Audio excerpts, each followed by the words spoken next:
되었습니다. 12월 첫째 주죠. 12월 하면은 뭐가 생각나십니까? 크리스마스. 그렇습니다. 12월은 크리스마스의 계절. 크리스마스가 무슨 뜻인지 아십니까? 크리스는 크라이스트, 예수님이죠. 마스는 메스, 미사, 예배라는 뜻입니다. 크리스마스라는 것은 예수님을 예배한다. 예수님을 예배합시다 라는 말이죠. 자, 메리 크리스마스는 무슨 말일까요? 메리 크리스마스. 즐겁게 예수님을 예배합시다 하는 말이에요. 그러므로 크리스마스는 예수님이 빠지면 크리스마스가 아니에요. 그죠? 그런데 슬프게도 오늘날 크리스마스는 홀리데이가 아니고 할라데이. 그죠? 또 크리스마스는 교회 예수님이 아니고 쇼핑하는 날, 세일 많이 하는 날. 한국 같으면 아시아의 많은 나라들은 크리스마스 하면은 데이트하는 날이에요. 그래서 참 문제도 많이 있는 날입니다. 자, 이렇게 크리스마스는 예수님이 세상에 오신 것을 기뻐하며 예배하는 날인데, 그런데 사람들은 예수님이 세상에 왜 오셨는지 이해하지 못합니다. 왜냐하면은 어느 누구도 예수님을 초청한 사람이 없기 때문이에요. 어느 누구도 세상에 오시라고 부탁한 사람이 없기 때문입니다. 나에게 예수님이 왜 필요한지 사람들은 알지 못합니다. 하나님의 아들이 왜 인간이 되었지? 인간이 되어서 이 세상에 태어났는데 나하고 무슨 관계가 있지? 전혀 기쁜 날이 아니에요. 내가 부른 적도 없고 오라고 한 적도 없고 왔으면 왔는데 근데 나하고 무슨 관계가 있냐는 거예요. 그러므로 크리스마스가 우리가 예수님을 향할 수가 없는 것이죠.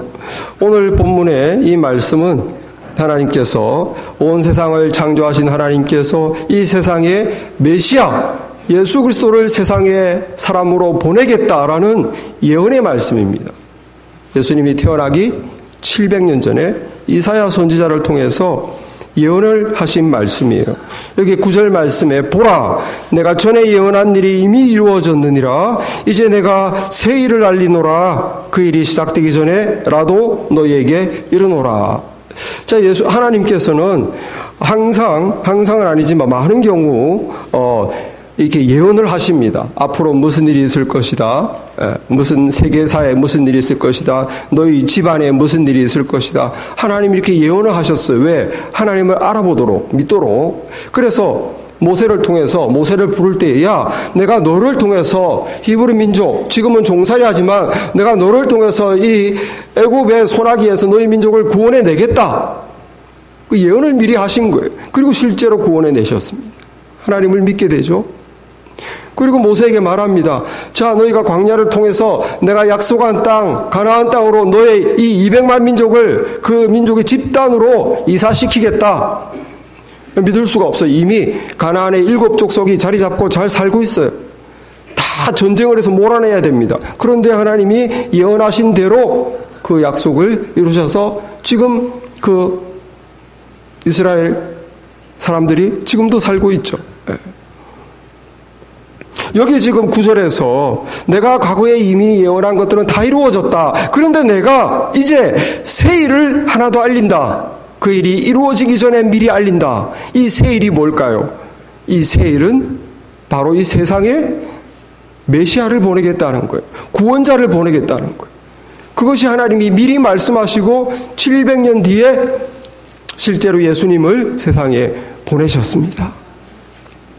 그 예수님이 어떤 분인가 하는 것이 오늘 말씀에 나와 있어요. 6절에 이 하나님께서 앞으로 당신의 종 구원자 메시아에게 하는 말씀이죠.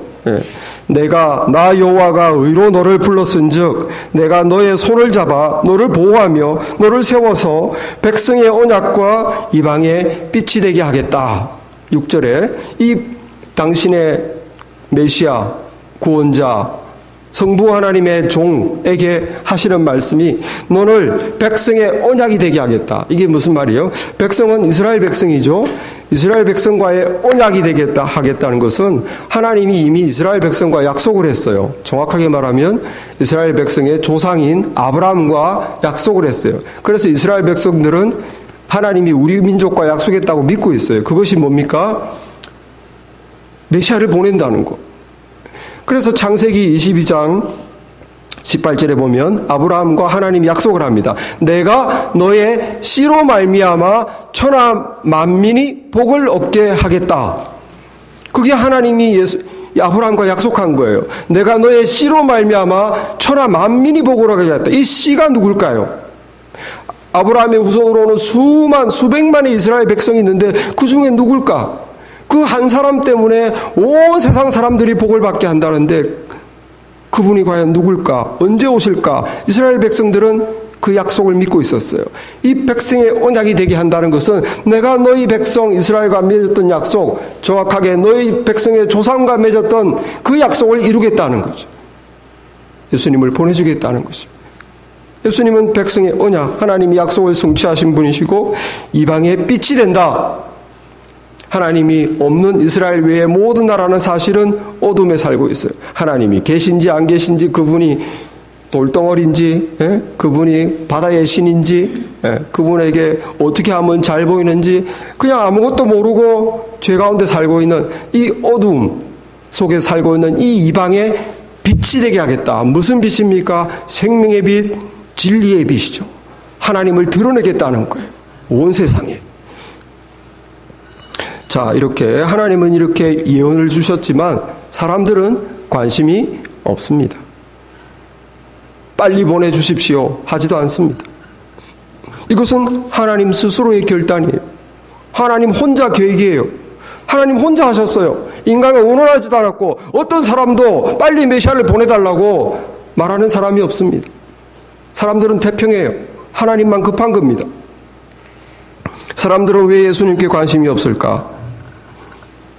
하나님은 급하신데, 하나님은 인간을 구원하기를 원하시는데, 멸망에서 영생으로 옮기기를 원하시는데 사람들은 왜 관심이 없을까? 그것은 사람들이 자기 인생에 대해서, 자기 영혼의 운명에 대해서 모르기 때문입니다. 무지하기 때문이에요. 여러분, 그 보일링 프록 얘기 다 아시죠? 냄비에 보일링 프록, 끓는 냄비에 깨구리 요리를 할 때에는 펄펄 끓는 물에 깨구리를 넣으면 안 되죠. 이 녀석이 튀어나옵니다. 냄비가 아무리 깊어도 튀어나와요. 죽을 힘을 다해서 튀어나옵니다. 그래서 어떻게 하느냐? 냄비에 깨구리를 넣고 물을 천천히 살살 데웁니다. 그럼 깨구리가 노근하네, 쾌적한데, 그냥 풀리는데 피곤이 쫙 풀리네 하면서 그것은 즐겁게 막 이렇게 헤엄을 치는 거예요. 그러면 자기도 모르게 근육이 점점 굳어져. 어느 순간 이거 이상하다고 뛰쳐나가려고 그러는데 근육이 이미 마비돼 버렸어요. 나갈 힘이 없는 거예요. 여러분, 우리 인간의 운명, 우리 인생은 이 냄비에 갇힌 개구리예요. 냄비는 너무 깊어서 나갈 수가 없어요. 그 냄비는 무엇인가? 죄입니다. 죄. 문제는 뭐냐면 우리는 개구리같이 내가 지금 냄비에 갇혔다는 사실을 모르고 있어요. 나가야 된다는 생각도 없어요. 따뜻하고 좋아요. 나 살만해요. 그냥 오래 살면 좋겠어요. 아무 문제 없어요. 그냥 사람들이 원하는 것은 내가 이 냄비 속에서 행복하면 되는 거예요. 냄비에 갇혔는지 뭔지 그건 모르겠고 나는 그냥 살아있는 동안 행복하면 되는 것입니다. 그래서 나라는 나라끼리 행복하려고 사회주의도 해보고 공산주의도 해보고 자본주의도 해보고 행복하지 않으면 제도가 잘못됐다고 복지를 늘려보자고 하기도 합니다. 또 사람들이 말합니다. 리더 탓이다. 리더가 형편없어 우리가 행복하지 않다. 리더를 바꾸자. 그러나 여러분, 우리 인생들이 진정 행복과 만족이 없는 이유는 뭡니까? 냄비 속에 있기 때문입니다. 자기는 모르지만 내가 냄비 속에 갇혀있기 때문에 행복하지 못한 거예요. 모든 인간은 하나님 안에서 하나님과의 관계 속에서 우리 영혼은 행복하도록 만들어진 그런 고귀한 존재입니다. 그런데 이 냄비라는 것으로 하나님과 죄 때문에 끊어져서 하나님 없이 우리는 냄비 속에서 살기 때문에 내가 살아야 될 시냇가가 아니기 때문에 행복하지 못한 거예요. 하나님을 떠나 있기 때문에 행복하지 못한 것입니다. 그것을 모르고 다른 데서 행복을 열심히 찾고 있죠. 이 냄비 속에서 좀 더 행복해 보려고 욕심을 냅니다. 남들보다 경쟁합니다. 더 열심히 해봅니다. 경쟁 상대로 또 때로는 미워하면서 갈등을 겪으면서 고통을 주고받으면서 사랑한다고 하지만 그 사랑도 내 중심이에요. 나를 위해서. 그리고 이 냄비 속에서 방황합니다. 다른 사람과의 고통이 없으면 나 스스로 방황해요. 이렇게도 살아보고 저렇게도 살아보고 방황하며 사람들은 많지만 우울합니다. 외롭습니다. 왜 그렇습니까? 왜 행복이 없는 겁니까? 왜 서로서로 원치 않는 고통만 주고받는 겁니까? 왜 길을 모르겠는 겁니까? 어느 누구도 길을 모르고 다 방황하고 그저 앞만 보면 달려가는데 왜 달려가는지는 아무도 답을 몰라요. 거기서 서로 외로워할 뿐입니다. 가장 큰 근본 원인은 우리가 하나님으로부터 분리되어 있기 때문이에요. 하나님을 찾지도 않고 하나님을 알지도 못하고 하나님을 사랑할 수도 없고 예배할 수도 없고 하나님의 은혜를 누리지도 못하기 때문에 우리는 이 냄비 속에서 죄라는 큰 냄비 속에서 어떻게 행복이 어딨냐고 그냥 열심히 살 뿐입니다. 개구리들에게 냄비 속에 갇혀있는 개구리들에게 이상한 건 아무것도 없어요. 본래 인생은 그런 것이. 본래 인생은 이렇게 힘든 것이고 본래 인생은 외로운 것이고 본래 인생은 고통이 왔다 갔다 하는 것이고 본래 그러다가 죽어버리면 끝인 거라고 그 안에 있는 개구리들은 아무 이상한 것이 없어요. 그게 인생이라고 생각하고 누구만 안타까울까요? 누구만 다급할까요? 하나님만 다급하신 것입니다. 왜? 하나님은 우리 인간을 그렇게 하나님은 개구리를 냄비 속에 살라고 하지 않았습니다. 하나님은 시냇가에서 행복하게 살라고 했는데 갇혀있는 냄비 속에 갇혀있는 이 개구리는 몰라요. 자기가 거기서 태어났기 때문에 그리고 그것만 보고 자랐기 때문에 그러나 밖에 있는 사람은 안타까운 것입니다. 이 개구리가 왜 이 속에 있지? 빨리 얘를 건져서 시냇가로 보내줘야 되겠다. 그게 하나님만 안타까운 거예요. 우리는 예수님을 구하지도 않고 우리는 하나님께 우리를 구해달라고 하지 못합니다. 원래 인생은 이런 거라고 생각해요. 하나님만 안타까울 뿐입니다. 원래 인생은 그런 것이 아니기 때문입니다. 모든 사람이 죄를 범하였음에 하나님의 영광에 이르지 못하니 다 하나님과 끊어져서 죄 속에 죄라는 큰 냄비에 갇혀 있습니다. 그래서 하나님께서는 본래 인간일 하나님을 사랑하면서 하나님 안에서 복을 누리면서 세상을 다스리면서 그런 존귀한 존재로 창조했기 때문에 하나님만 안타까운 거예요. 그래서 하나님이 구원자를 계획하시고 예언하신 것입니다. 세상을 바꿔야 되겠다. 오늘 5절 말씀해 보시면 하늘을 창조하여 펴시고 땅과 그 소산을 내시며 땅 위에 백성에게 호흡을 주시며 땅에 행하는 자에게 영을 주시는 하나님 여호와께서 하나님이 인생을 창조하시고 너의 인생에게 복을 주시고 세상을 다스리게 하시고 하나님을 닮게 하시고 하나님을 알아보고 예배하게 하시고 하나님의 인간을 사랑하고 축복하시고 그 아름다운 관계를 설정하셨는데 어쩌다가 인간이 죄를 지어 하나님과 분리되고 끊어져서 어쩌다가 그 냄비 속에 빠져서 이 죄라는 울덩이에 구덩이에 빠져서 하나님 없이 그냥 인생은 이런 거구나 하면서 비참하게 살아가고 있냐는 것입니다. 안타까운 것은 그렇게 살다가 죽어버리면 다가 아닌 거예요. 우리가 하나님과 분리되어 하나님의 뜻을 거스리고 산 모든 것에 대해 하나님은 인생을 심판하십니다. 한 번 죽는 것은 정하신 것이요 그 후에는 심판이 있으리니. 여러분, 냄비 안에 우리의 죄성만 제대로 죄를 따라 사는 우리 죄성만 문제가 아니라 사탄도 있어요. 그러니까 우리는 냄비 밖으로 나갈 수가 없어요. 사탄이 뚜껑을 꽉 닫고 있어요. 도저히 나갈 수가 없습니다. 그리고 사탄이 물을 살살 데우고 있어요. 그 안에서 냄비 밖은 보지 못하게, 생각도 못하게, 그 안에서 그냥 먹고 놀고 일하면서 결국 죽는 날을 맞이하는 게 인생이라고 속이고 있어요. 너만 그냥 행복하면 돼. 네가 원하는 대로 살아라. 모든 사람은 그 사탄이 시키는 대로, 사탄이 이끄는 대로 그냥 하나님 없이 하루하루 하나님과 끊어져 소망 없이 살고 있어요. 하나님 말씀 에베소서 2장 보겠습니다. 2장 2절에 보면 그때 너희는 그 가운데서 행하여 이 세상 풍조를 따르고 공중의 권세 잡은 자를 따랐으니 곧 지금 불순종의 아들들 가운데 역사하는 영이라.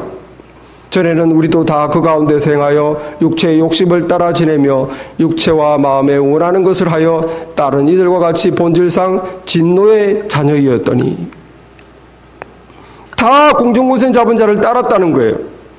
다 사탄이 시키는 대로, 사탄이 조종하는 대로 달콤하게 그냥 세상에서 열심히 벌고 세상에서 재미를 누리고 자식들 잘 되고 그게 이제 다니까 그것만 바라보고 그것만을 위해서 그렇게 살도록 사탄이 이끄는 대로 그렇게 살았다는 거예요. 자기 욕심을 따라. 그러나 자기 육체의 욕심을 따라 지내며 육체와 마음에 원하는 걸 하여 본질상 하나님의 진노의 자녀가 되었다. 여러분, 이 세상은 하나님이 창조한 세상이 아닙니다. 이 세상의 모습은 하나님이 창조한 세상의 모습이 아니에요. 우린 지금 냄비 안에 갇혀 있어요. 죄로 저주받은 세상에 살고 있습니다. 사탄이 이끄는 대로 이렇게 저렇게 죄 속에 있는지도 모르고 죄를 짓는지도 모르고 그냥 세상이 사탄이 이끄는 대로 그냥 열심히 살다가 죽고 나서는 우리 죄에 대한 하나님의 심판을 받아 영원히 분리되는 거예요. 그것이 인간의 운명입니다. 그러므로 하나님이 인간을 구원하기로 작심하신 거예요. 그래서 세상의 구원자 예수님을 보낸 줄 믿습니다. 무엇이 이걸 시작했습니까? 하나님의 사랑인 거예요. 하나님의 사랑. 요한일서 4장 10절 말씀 보겠습니다. 사랑은 여기 있으니 우리가 하나님을 사랑한 것이 아니요 하나님이 우리를 사랑하사 우리 죄를 속하기 위하여 화목제물로 그 아들을 보내셨습니다. 우리가 어느 누구도 하나님을 사랑하지 않아요. 하나님이 있는지도 몰라요. 하나님 관심 없어요. 그냥 죽기 전에 내가 잘 살면 그만이에요. 어느 누구도 자기 인생의 자기 영혼의 운명을 알지 못합니다. 참된 인생이 하나님이 원래 계획하셨던 인생이 무엇인지 알지 못합니다. 그래서 이 불쌍한 인생을 하나님이 사랑하셔서 메시아를 보내겠나라고 이렇게 약속하신 줄 믿습니다. 할렐루야. 그럼 우리는 어떻게 이 큰 냄비에서 나갈 수 있을까? 어떻게 우리가 이 죄라는 사슬에서 죄의 형벌에서 벗어날 수 있을까? 어떻게 사탄의 소나기에서 벗어날 수 있을까?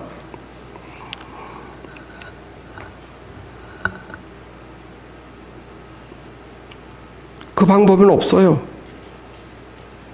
죄의 심판을 받는 것밖에 없습니다. 빚을 졌으면 빚을 갚아야 되는 거예요. 모든 인생은 죄로 하나님께 빚을 졌습니다. 우리가 갚아야 할 빚은 뭐냐? 죽고 심판받아야 되는 거예요. 구원의 길은 없어요. 죽고 심판받아야 되는 것밖에 없어요. 우리가 지은 모든 죄 갚을 길이 없어요.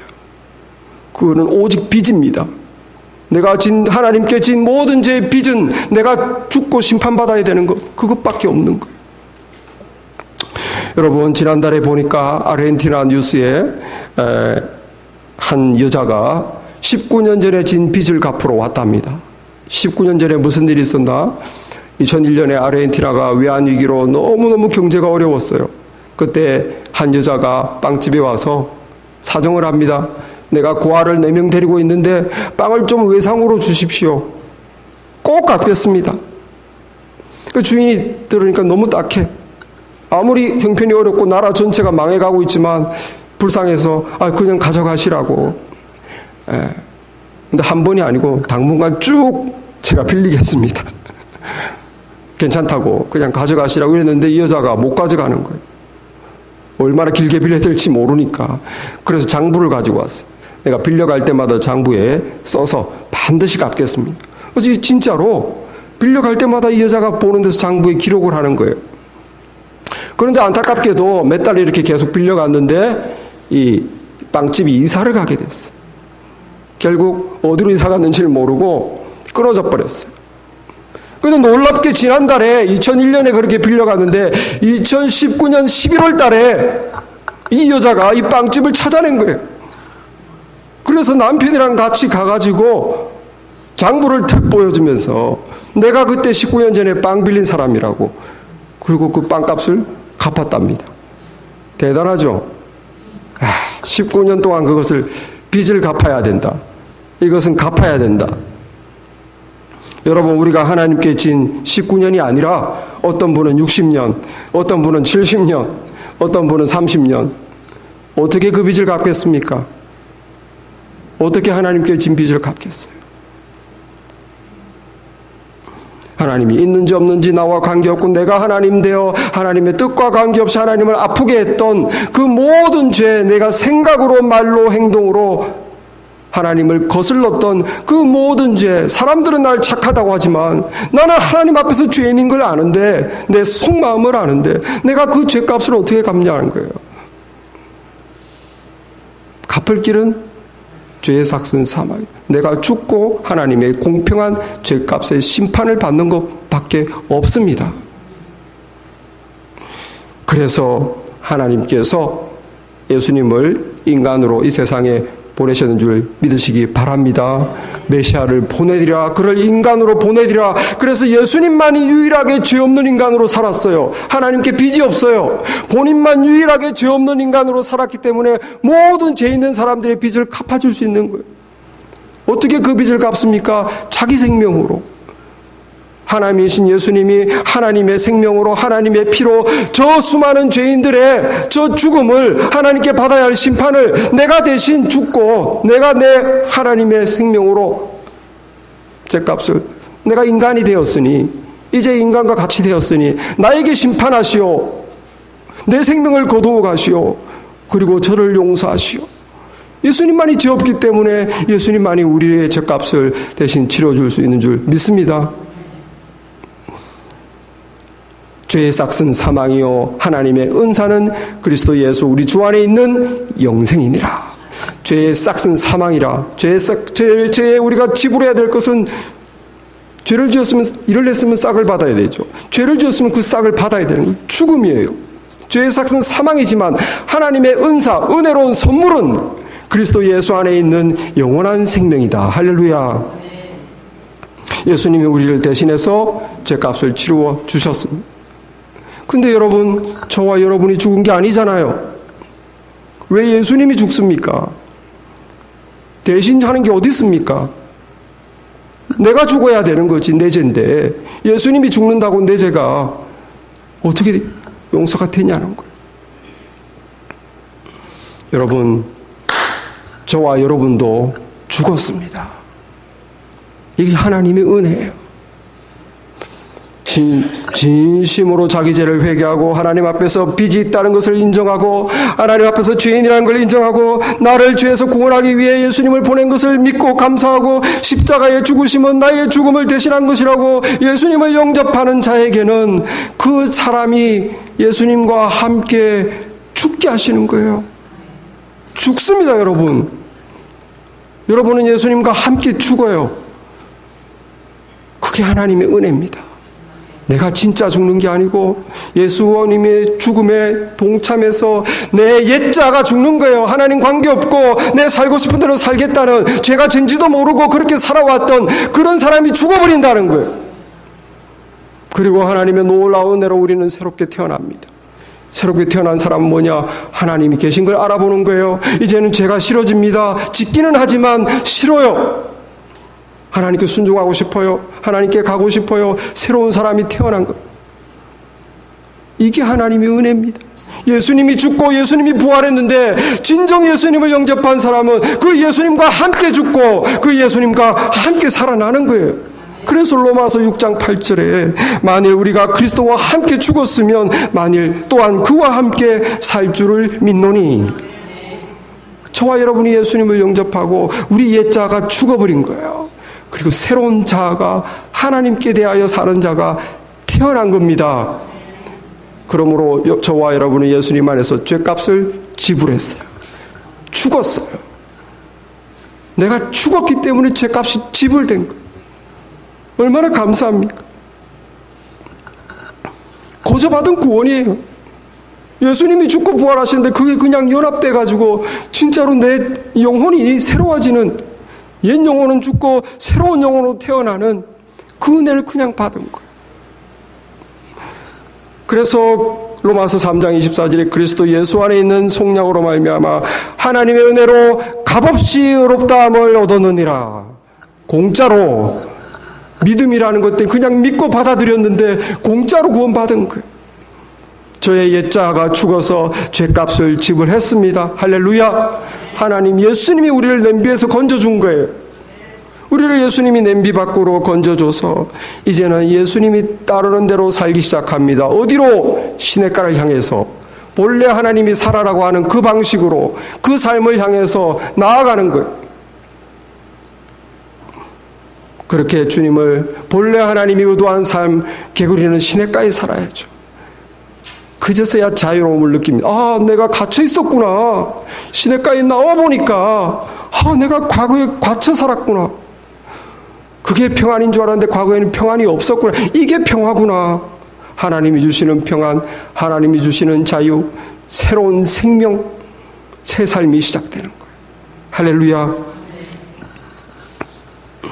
여러분, 지난 10월 30일 날 미국의 컨그레스, 국회에 이 탈동성애자와 탈트랜스젠더들이 가서 회개 기도를 했어요. 사실 처음 한 게 아닙니다.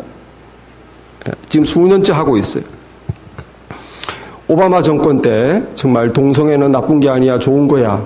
그리고 또 아이들에게 성교육으로 지금 심하죠. 캘리포니아 같은 유치원 때부터 잘못된 아주 음란한 것을 정상이라고, 그렇게 살아도 된다고, 결혼은 다양한 모습이 있다라고 그렇게 가르친 그 죄를 이 사람들이 예수님 믿고 동성애를 벗어나고, 자기들도 속았죠. 진짜인 줄 알았는데, 그게 좋은 건 줄 알았는데, 권리인 줄 알았는데, 인간의 권리로 누릴 수 있는 건 줄 알았는데, 알고 보니 그게 다 속은 거였어요. 그냥 죄였어요. 그래서 이 사람들이 예수 믿고 거기서 벗어나가지고 탈동성애한 사람들, 탈성전한 자들이 모여가지고 우리가 나라를 대신해서 국회의사당에 가서 저 악법을 만들었는데 저 국회에서 하나님께 대신 회개하자. 그 이 사람들이 회개 기도를 시작한 거. 언제부터? 트럼프 정권부터. 트럼프 대통령은 성경적인 결혼을 회복을 지지하잖아요. 그 이 사람들이 용기를 내가지고 매년마다 국회에 가서 우리 죄를 용서해달라고, 이 나라를 용서해달라고, 이 나라가 하나님께 대적하는 죄를 온 어린아이들에게, 온 가정들에게 퍼뜨리고 사회를 죄악의 길로 이끈 것에 대해서 용서해달라고 외계 기도를 하고 있어요. 그 중에 이제 이 자기의 구원을 간증합니다. 이 탈동성애자들이 말하기를 LGBT 아시죠? 레즈비안, 바이섹슈얼, 트랜스젠더 이런 LGBT의 거짓말을 거부하고 예수께 돌이키면 치유와 진정한 자유를 찾습니다. 이게 이 사람들의 간증이에요. 냄비 안에서 사탄이 시키는 대로 그게 좋은 건지 나쁜 건지 구분도 못하고 그랬던 사람들이 예수님을 믿고 거기서 냄비 밖으로 건짐을 받다 보니 예수님 안에서 내가 회복됐구나. 드디어 내가 그 소나기에서 죄의 사슬에서 벗어났구나.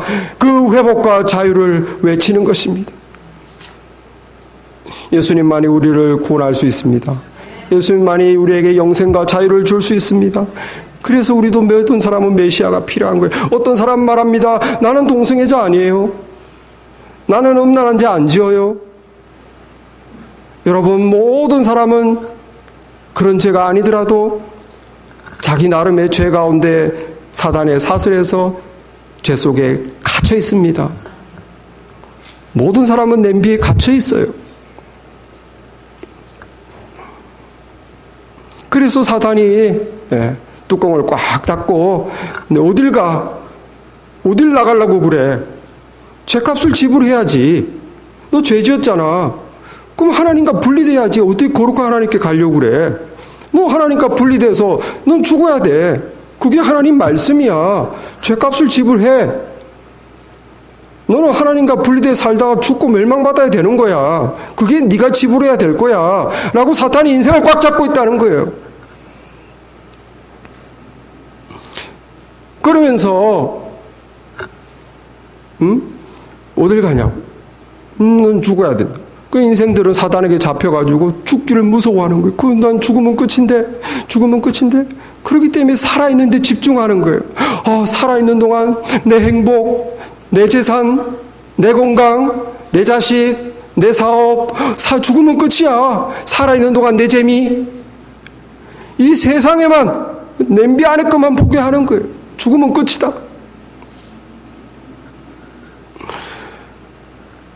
냄비 앞만 바라보며 하면서 하나님께는 무관심한 채 자기의 구원과 진리에 대해서는 무지한 채 그렇게 사탄의 포로로 살고 있습니다. 예수님만이 이 사단의 권세에서 인생들을 해방할 수 있습니다. 예수님만이 이 세상이 죽으면 끝이야. 그러니까 살아있는 동안 잘 살아야 돼. 이게 아니고 영원한 미래가 있는 걸 알고 그 영원한 미래의 관점에서 잠시 사는 동안 하나님 뜻대로 살아야지. 이렇게 우리를 죽음의 종로로 타는 데서 해방시킬 수 있다는 거예요. 예수님만이. 히브리서 2장 14절에 자녀들은 혈과 육에 속하였음에 그도 또한 같은 모양으로 혈과 육을 함께 지니심은 죽음을 통하여 죽음의 세력을 잡은 자 마귀를 멸하시며 곧 죽기를 무서워함으로 한평생 매여 종로로 타는 모든 자를 놓아주려 하심이니. 놓아주려 하심이니. 예수님이 우리를 죄의 종로로 돼서 이 냄비 안의 삶에서 사탄의 소나기에서 예수님만이 우리를 건져주십니다. 믿습니까? 예수님만이 영혼을 바라보면서 시냇가의 삶을 살도록 우리를 인도해 주십니다. 믿습니까? 예수님만이 우리를 구원하십니다. 모든 사람은 예수님이 필요합니다. 오늘 7절 말씀에 장차 메시아가 와서 무슨 일을 할 것인가 하나님이 연회하시 말씀을 주십니다. 7절 말씀 같이 읽겠습니다. 시작. 네가 눈먼 자들의 눈을 밝히며 갇힌 자를 감옥에서 이끌어내며 흑암에 앉은 자를 깜빵에서 나오게 하리라. 예수님이 이걸 한다는 거예요. 눈먼 자의 눈을 밝히며 어떻게 냄비 밖으로 끄집어내면 내가 아는 세상이 다가 아니었구나. 하나님이 있구나. 영원한 생명이 있구나. 천국과 지옥이 있구나. 내가 구원받게 되는구나. 이것이 하나님의 자녀의 삶이구나. 이것이 본래의 인생이 살아야 될 모습이 아니었구나. 눈을 뜨게 되는 거예요. 예수님이 우리의 눈먼 자들의 눈을 밝히며 감옥에서 이끌어내며 사단에 사로잡혀 그 냄비 안에 갇혀있는 인생을 감옥 밖으로 이끌어내며 흑암에 앉은 자를 깜빵에서 나오게 하리라. 이 인생의 어두움, 무엇이 진리인지 알지 못하고 고통 주고 고통받고 외로워하고 방황하는 이 어두움 절망적인 이 인생 안에서 살아있는 동안 잘 살아보자. 그렇게 불쌍하게 살아가는 심판만이 기다리고 있는 그 인생들을 그 어두움의 깜빵에서 건져내신다. 그것이 우리 주님이 구원하시는 길이십니다. 주님이 필요해요. 예수님을 믿어야 됩니다. 예수님 내 마음에 영접해야 됩니다. 주님을 구원자로 받아들이고 내 죄를 고백하고 지금이라도 주님 제 마음에 오시옵소서, 제 삶에 오시옵소서, 저도 구원이 필요합니다. 그러면 주님께서 저를 구원하셨던 주님, 여러분을 구원하셨던 지금 이 자리에 주님을 아직 만나지 못했고 구원을 경험하지 못한 자들도 다 구원해 주시는 줄 믿습니다. 주님이 우리를 구원하시면 우리는 알아봅니다. 우리 영혼의 자유, 참된 평안, 놀라운 새로운 생명, 그리고 주님이 주시는 기쁨, 그리고 진리, 이것이 빛을 따라가는 삶이구나.